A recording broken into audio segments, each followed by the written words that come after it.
Next on stage, award-winning journalist, writer and columnist Suzanne Moore. You will have seen Suzanne's byline in everything from The Guardian, The Independent, The Daily Mail, Mail on Sunday, New Statesman, Marxism Today.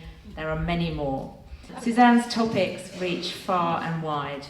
She also ran as an independent candidate in the 2010 general election as a public statement of her disillusionment with mainstream party politics. Please welcome Suzanne Moore.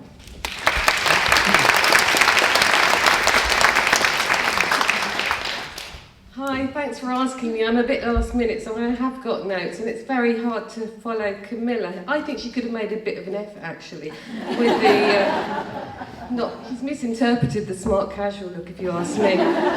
Anyway, I was asked for a think bomb, and to think outside the box. I hate that phrase, thinking outside the box. I think the important thing is to dismantle the box, and one of the ways to dismantle the box is to talk and to write, and that's what I do, and that's what a lot of you do too. So currently I'm doing 3 columns a week, 2 for The Guardian, 1 for the New Statesman. On a good week, a good piece of writing is a think bomb. It should be. I should force you to read to the end of it, and people can then disagree, agree, or have a discussion about it. So I want to talk about writing. I'm not going to talk about structures, paragraphs, punctuation, because I think you all know about that stuff, and you can go to writing groups and encourage each other to do that. I want to talk about truth.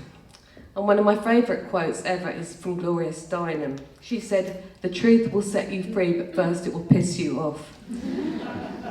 And it's the pissing off bit that I'm really into, because it's part of what I think we have to do.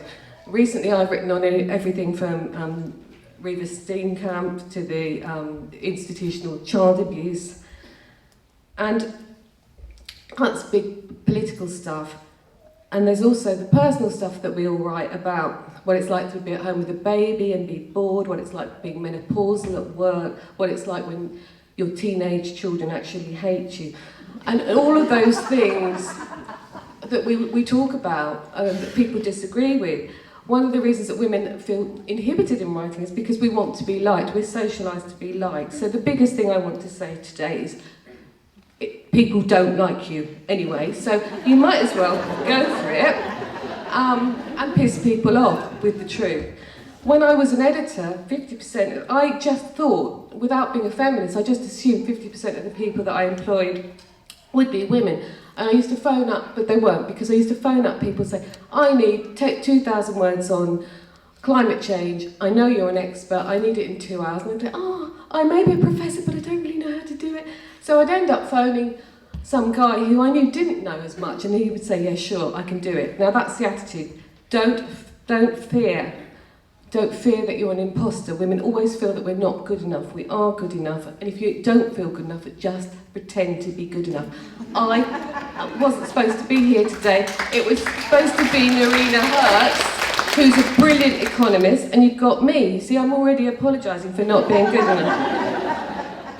So I just thought I would talk about finding your own voice and how to do it. Okay, I've got 1 minute. So I'm going to give you some rules I wrote on Twitter when I was absolutely paralytically drunk. Okay, so in vino veritas, or, whatever.